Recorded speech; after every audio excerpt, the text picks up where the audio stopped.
لیکن نظر یہی آ رہا ہے بظاہر کہ جو فیصلہ تھا 63A والا اس کو تبدیل کیا جائے گا، رد کیا جائے گا، اور اس کے بعد جو ایک ہم کہتے ہیں ہارس ٹریڈنگ کا جو بازار ہے اس کو گرم کیا جائے گا، لوگوں کو توڑا جائے گا۔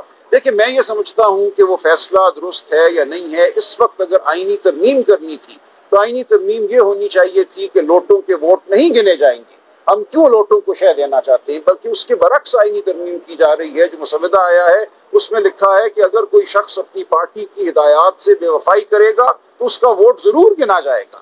یہ آپ ایک جو ذہنی پس منظر ہے، جس ذہنی پس منظر کے تحت یہ آئینی ترامیم کی جا رہی ہیں وہ آپ کے سامنے ہے۔ مقصد یہی ہے کہ لوٹاکریسی کو، ہارس ٹریڈنگ کو جائز کرنے والی بات نہیں ہے کہ اس کا ووٹ نہ گنا جائے۔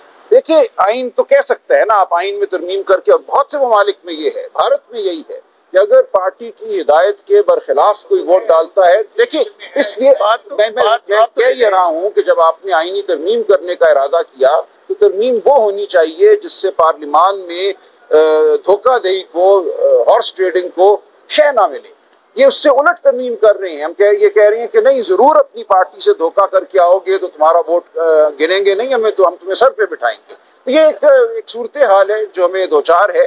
کوشش یہ کی جا رہی ہے کہ پورے نظام کو تمام اصولوں سے، تمام شرافت کی اقدار سے عاری کر دیا جائے۔ ایک ایسا نظام ہو جہاں دھونس، جبر، لالچ کی بنیاد پر معاملات طے ہوں، اور طاقت جو ہے وہ ہمیشہ جو چاہتی ہے وہی ہو۔ تو ہم لڑتے رہیں گے۔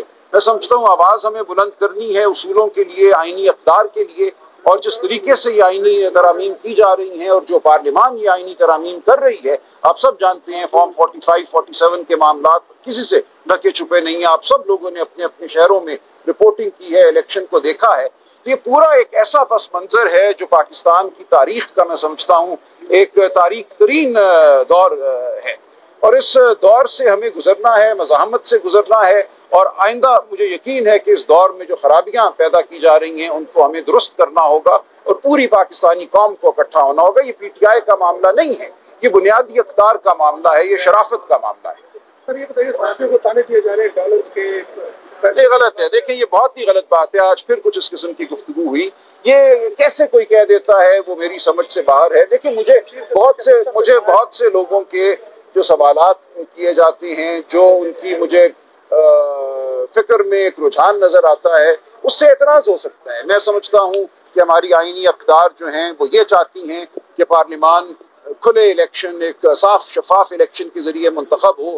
میں یہ سمجھتا ہوں ہماری آئینی اقدار یہ ہیں کہ لوگوں کو اٹھایا نہ جائے، دھونس نہ ہو، جبر نہ ہو، بیویوں بیٹیوں کی عزتیں محفوظ ہوں۔ کچھ بھی اس وقت محفوظ نہیں ہے، لیکن وہ صحافی جو اس جدوجہد میں ہمارا ساتھ نہیں دیتے، جو ہمیں معتوب ٹھہراتے ہیں، جو کہتے ہیں ہم ایک ریوڑ ہیں، ہم ایک ہجوم ہیں، ہم جانتے ہی نہیں کہ ہماری منزل کیا ہے، وہ بات غلط ہے، یقیناً غلط ہے۔ لیکن میں کسی کو الزام نہیں دوں گا، میرے پاس الزام دینے کا کوئی جواز نہیں ہے۔ میں ان کی رائے سے اختلاف کر سکتا ہوں اور وثوق سے میں اختلاف کرتا ہوں، لیکن میں کسی پہ انگلی نہیں اٹھاؤں گا۔ سر یہ شائن تبدیلی ہے پی ٹی آئی کے رویے میں، ایسی آپ کی جو ہوتی ہے اس سے سیکھتے بھی ہیں آپ، لیکن آج جس وقت یہ چل رہا تھا بنانے سماعت ساتھی فائدہ اور آپ کے درمیان کچھ معاملات پر سوال و جواب پر ایسا لگا ہمیں احساس ہوا کہ تکرار ہو رہی ہے، تو یہ فیصلے تبدیل یہ کچھ ایسا نہیں لگ رہا کہ سیکرٹری جنرل کے طور پر آپ جذباتی ہو گئے تھے یا جذباتی ہو رہے ہیں؟ دیکھیے کچھ معاملات ہیں ان کے حوالے سے جذباتی ہونا نہ صرف جائز ہے بلکہ فرض ہے۔ میں بالکل جذباتی ہوں۔ میں سمجھتا ہوں جس دور سے ہم گزر رہے ہیں اور جس طرح کے فیصلے آ رہے ہیں ہر سطح پہ، اعلیٰ عدلیہ کی جانب سے بھی، دیکھیے آج ایک بات کی چیف جسٹس صاحب نے کہ ہم نے آئین کو ماننا ہے، سپریم کورٹ کی ججمنٹس کو نہیں ماننا۔ میری نظر میں یہ انتہائی خطرناک جملہ تھا، اور میں نے کہا ان کو اس کا اس کیس سے اب تعلق نہیں ہے، میں آپ کے جملے کا جواب دوں گا، اس کا تعلق ہمارے عمومی آئینی نظام سے ہے۔ کل ایک ٹاک شو میں یہی بات کسی صاحب نے کی PMLN کی طرف سے، اور ہو بہو وہی جملہ آج چیف جسٹس صاحب نے دہرایا۔ یہ غلط ہے، چاہے ٹاک شو میں ہو چاہے عدالت میں ہو۔ ہمارا نظام اس چیز پر کھڑا ہے کہ سپریم کورٹ تشریح کرتی ہے آئین کی، اور جو تشریح سپریم کورٹ کر دے وہ مجھے پسند آئے یا نہ آئے، وہ تشریح قانون ہے، وہی تشریح آئین ہے۔ اس کو اگر کسی نے تبدیل کرنا ہے تو بعد کا کوئی فیصلہ سپریم کورٹ کا اس تشریح کو تبدیل کر سکتا ہے، یا پارلیمان ترمیم کے ذریعے اس کو ختم کر سکتی ہے. لیکن یہ کہنا کہ سپریم کورٹ کی ججمنٹ کو ماننا ہم سب پر واجب نہیں ہے، میں سمجھتا ہوں یہ آئین پاکستان کو بالکل منہدم کر دینے والی بات ہے. تو اس پہ میری تکرار ہوئی، میں جذباتی بھی ہوا، میں نے جواب دیا کہ جو بات آپ فرما رہے ہیں اگر یہ مان لی جائے تو پورا ہمارا آئینی نظام گر جائے گا. مجھے یہ ججمنٹ پسند ہے میں یہ مانوں گا، الیکشن کمیشن کو کوئی اور ججمنٹ پسند ہے وہ مانیں گے، کسی اور صاحب طاقت کو کچھ اور پسند ہے تو وہ مانے گا. ہم سب جو ہیں گتھم گتھا ہوں گے ایک دوسرے کے ساتھ. تو یہ بات ٹھیک نہیں تھی اور اس پہ تکرار ہوئی. میں نے ایک پوزیشن لی جو میں سمجھتا ہوں شاید جذباتی ہو لیکن وہ بالکل ہماری آئینی جو فقہ ہے اس کے مطابق ہے. سر یہ بتائیے گا کہ الیکشن کمیشن نے ابھی تک دیکھیں سپریم کورٹ یا کوئی بھی عدالت جو ہے وہ اپنی فوج نہیں رکھتی.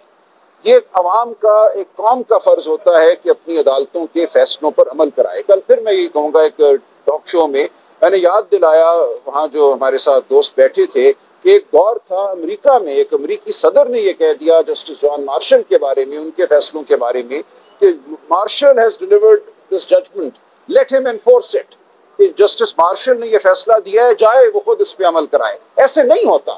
پوری امریکن قوم جو تھی وہ اٹھ کھڑی ہوئی اور اس نے کہا کہ نہیں یہ ہمارا چیف جسٹس ہے، یہ ہماری عدالت ہے، فیصلہ ہمیں پسند آئے یا نہ آئے یہ نہیں ہوگا کہ ہم اس فیصلے کو چھوڑ دیں، اس پہ عمل نہ کرائیں. تو یہ قوم کا فرض ہے، یہ صرف کالے کوٹ والوں کا، وکیلوں کا یا سیاستدانوں کا فرض نہیں ہے. یہ پوری قوم کو اس کے اوپر ایک رائے رکھنی ہے، متفق ہونا ہے کہ ہمارا عدالتی نظام جو ہے وہ ہمارے لیے مقدس ہے، ہم نے اس کو بہتر بنانا ہے. اس میں لاکھ برائیاں ہیں لیکن ہم اس نظام کو منہدم نہیں کر سکتے. جو جج صاحبان 6 جج صاحبان چیف جسٹس شہزاد احمد خان صاحب نے دیے تھے نام جن کے بطور الیکشن ٹرائبیونل، اس میں سے 4 جج صاحبان کو موجودہ چیف جسٹس عالیہ نیلم نے خود فارغ کر دیا ہے. یعنی کہ چیف الیکشن کمشنر کے ساتھ ایک ملاقات میں 6 میں سے 4 جج صاحبان کے نام واپس لے لیے گئے ہیں.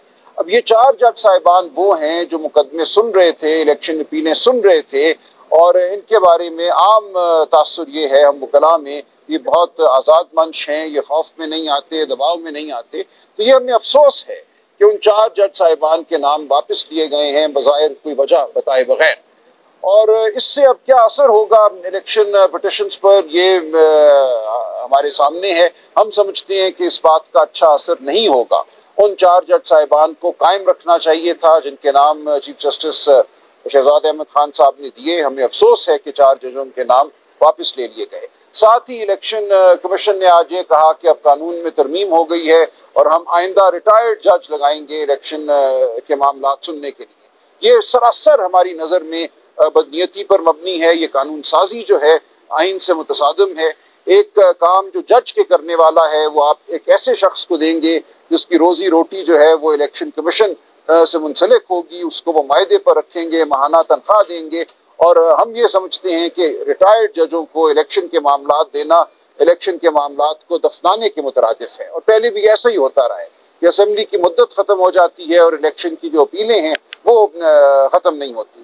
تو یہاں یہی منصوبہ نظر آ رہا ہے اور اس منصوبے کے خلاف بھی ہم ہائی کورٹ جا چکے ہیں. ریٹائرڈ ججوں کی تعیناتی کے حوالے سے بھی پٹیشنیں دائر ہیں، ان میں ہم دیکھتے ہیں کیا فیصلہ ہوگا اور یہ معاملہ واپس سپریم کورٹ میں آتا ہے تو کیا